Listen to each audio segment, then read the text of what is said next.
Well, healthcare concerns could be a front burner issue this week as political candidates stomp at the Neshoba County Fair. With election season in high gear, candidates for statewide office are in the spotlight at Mississippi's giant house party. And 12 News' Byron Brown and Richard Lake are leading our Neshoba coverage this year. They join us live from Founders Square. Byron. Well, Jeremy, everything from health care to taxes will be front and center as the candidates will take the stage behind me beginning first thing tomorrow morning. And our senior political correspondent, Richard Lake, is here. And Richard, what can we expect as these candidates take the stage bright and early tomorrow morning? Right, Brian. Well, you know, the Neshoba County Fair has been the epicenter of state politics for some time now. And for this election year, we are expecting very large crowds and plenty of high-energy speeches. We call this Mississippi's most revered political stomp. It's been going on well over 100 years for candidates to come here and stomp on their speeches. Starting tomorrow morning, it'll be packed, and the people like to hear. And I anticipate some good speeches tomorrow. Well, day one of the major political speeches at the Neshoba County Fair is over, and candidates did not shy away in opening up the political action. 12 News' Byron Brown and Richard Lake are live at the fair racetrack. Byron and Richard, what was today like? Well, Jeremy, candidates came out hot on this first day of speeches, throwing jabs at each other. And look, they had a lot to say about each other. Those jabs, they really came out towards the end of the speeches this morning with the last few candidates speaking. They absolutely did. And a lot of that boxing came from the Attorney General candidates and the Lieutenant Governor candidates. And we saw just really just a bizarre exchange between Senator Chris McDaniel and Lieutenant Governor Delbert Hosemann. Senator McDaniel actually tried to get Delbert Hosemann to debate him here on the fairgrounds after he stepped off the stage. Lieutenant Governor. We're going back to the cabinet. Excuse me. Lieutenant Governor. That concludes this morning's edition of Political Speaking. Can we do a debate today? Program right here beginning. Would it be okay if we did a debate today? Hang around. It's going to be a great. Can we do a debate today, please? Let the people hear your positions. Let's debate today. Those were not the only words shared between the two leading candidates for Lieutenant Governor. Senator McDaniel criticized Lieutenant Governor Hosemann's record, alleging that he is not a true conservative. Hosemann responded for the first time publicly to many of these allegations on the biggest stage in state politics. It's fair game to talk about his adherence to Democrat principles. It's fair game to recognize that he has more in common with people like Mitt Romney than he does Ronald Reagan, and that's a problem. Lieutenant Governor Hosemann also dismissed McDaniel's claim that Hosemann was the vice president of an abortion clinic. You can yell, you can scream, you can use your friends in the media to cover up for you. It's a verifiable fact that from 1976 to 1990, he was the vice president of an abortion clinic. In like 1976 or 78, I can't even remember, it's 50 years ago, I represented him in some tax matters. In 1981, I quit representing him. You look at this, there's no discussion about the issues, the real issues. And we are expecting some more fireworks up on that stage at Founders Square tomorrow. We'll hear from Governor Tate Reeves and his Democratic opponent, Brandon Presley, tomorrow morning. Brandon Presley has caved in to the most radical liberals in our country. They want to encourage permanent, damaging changes to children's bodies. He stands with them and opposes Mississippi's law that protects our kids. When he comes up here in a few minutes, he's going to do his best to whistle past the problems in Mississippi, including our health care crisis. And much like Nero of old, he's fiddling while our hospitals are burning to the ground. To all the Tate Reeves little insiders and lobbyists and buddies and influence buyers, I want to tell you this. Come November the 7th, in the words of that old Willie Nelson song, you can shut out the lights, the party is over. Thank you very much. I enjoy listening to the speakers, listening to what they have to say. I don't like when other people are rude and interrupt other candidates when they're speaking, so I did not enjoy that part of the speaking today. Well, this has been around for, 175 years, and I think it's a great opportunity to get out and let their supporters come out and hear them on the platform and let other people hear what they have to say. They only get 10 minutes, so they can't run on for an hour or so, and it's healthy politicking.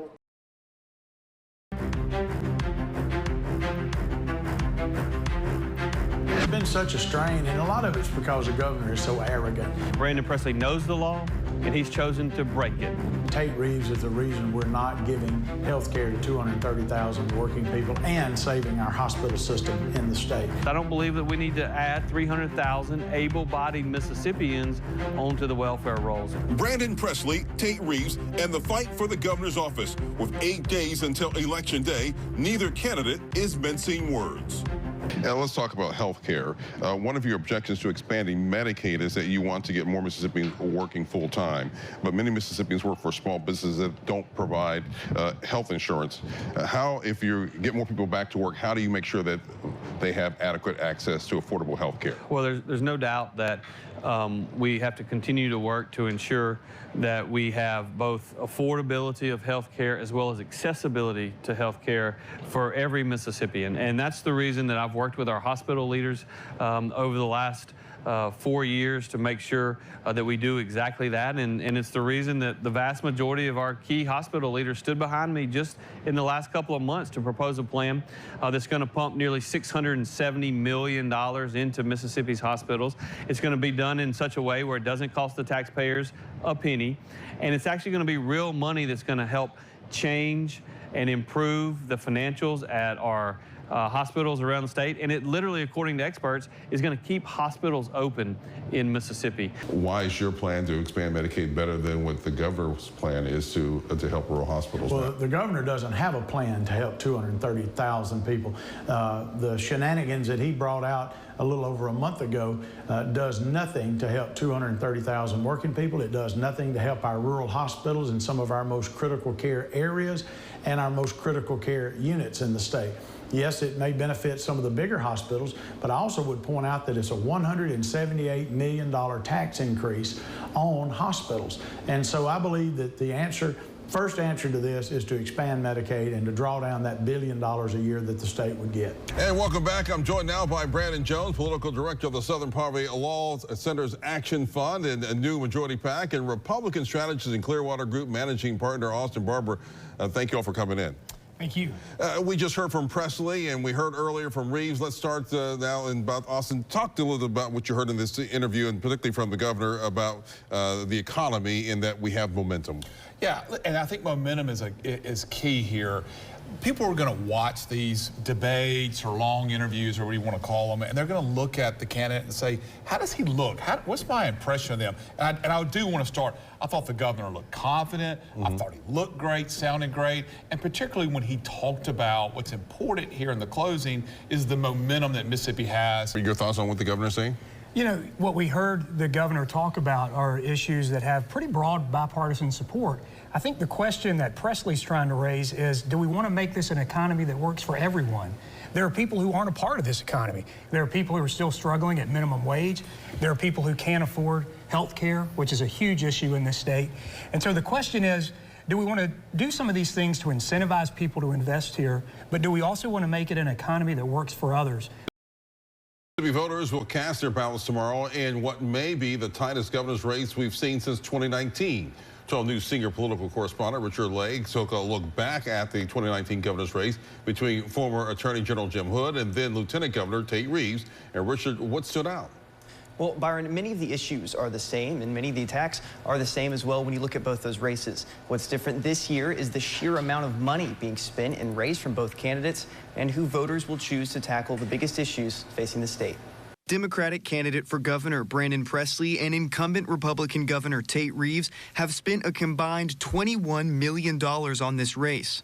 Brandon Presley has led the fundraising efforts between the two candidates, bringing in just over $11 million. The candidate that prevails on Tuesday will take control of the state at a crucial time in its history, with dozens of rural hospitals in the state facing closure, the highest level of infant mortality in the country, and 19% of the state in poverty. There's plenty of work to be done. But with recent gains in education, state and federal investments in healthcare and infrastructure, both candidates are focused on the future. At the end of the day, we have a very clear choice to make. Do we want to continue down the path of conservative leadership in which we stand up to the Biden administration, that we tell them that we're not going to take Mississippi in a direction that they're trying to take America? or are we going to go down that path where the Biden administration is going to tell our Democrat liberal governor what to do? I don't think that's going to be a very difficult choice for the people of our state. I think voters are just ready to turn the page on Tate Reeves. I hear that from Republicans. I hear it from independents. Of course, I hear it from Democrats. And the coalition that we're building is truly a coalition of people across party lines, but black Mississippians, white Mississippians, people from North Mississippi, Central Mississippi, and South Mississippi. And this is a coalition that is going to bring home a victory on November the 7th. Speaking to a packed crowd in Flowood, Governor Reeves celebrated his victory, keeping Republican control in the governor's mansion for yet another 4 years. This victory actually is more than just who will occupy the governor's mansion over the next 4 years. It's really about the direction that our state will go over the next 4 years. Mississippi has momentum. Former Governor Haley Barbour is expecting even more successes in the next 4 years. What Tate is committed to is we're going to take the success of the last 4 years and we're going to multiply it. But we're in the final days of the 2023 legislative session, and the controversial House Bill 1020 has passed all the way through the House and now heads to the governor's desk for his signature. 12 News political reporter Richard Lake is live from the Capitol with more on the passage of this high-profile legislation. Richard? Well, the bill that has ruled the legislative session is now just one signature away from becoming law. Now, we've all seen from this legislative session, support for this bill has been split between party and also racial lines, as opponents have accused the bill of being racist and unconstitutional. And see, I'm black. Well, I know y'all can see that. And there's a jurist, there's a judge in this city that may be appointed by a CCID court that will look at me and say, maybe you need a night in prison. So here we are again. I get to respond to all that. Let me tell you what, gentlemen, you talked about being offended. I'm offended as well. And I have that right, because my heart bleeds red just like yours. That's the only color that should matter in this building. If I have to stand here and listen to being called a racist because I'm trying to do the right thing. The conference report was adopted by a vote of 72 to 41. Each of Hinds County supervisors face primary challengers this election cycle, and 20 candidates and incumbents are now fighting for 5 seats on the board. Yeah, 12 News' senior political correspondent Richard Lake spoke with each of the candidates for a District 1 supervisor and has more on what each candidate hopes to accomplish. Amidst a crowded field for the Hinds County Board of Supervisors this year, the 3 candidates for District 1 have roads and bridges at the top of their priorities. I don't think that some people actually realize how bad our streets are until you get out there and have to travel them. The main thing is the people. You know, the people don't know who to call. The people don't know who to contact when they need something. You know, he don't show up at the neighborhood association meetings, so the people can be able to address the issues that they have in the community. Lugia Hodge says the poor state of Hinds County's roads and bridges can be fixed with a simple reprioritization. You have Madison that's north of us, all right? You have Rankin County that's on the east of us. Green is green, right? All right? Their money is the same color as our money, right? The grass is green. It should be the same color, right? So you tell me, why would that grass and those roads look different than our roads in Jackson? There's something wrong with that picture. This year's state auditor's race includes incumbent Shad White and Democratic challenger Larry Bradford.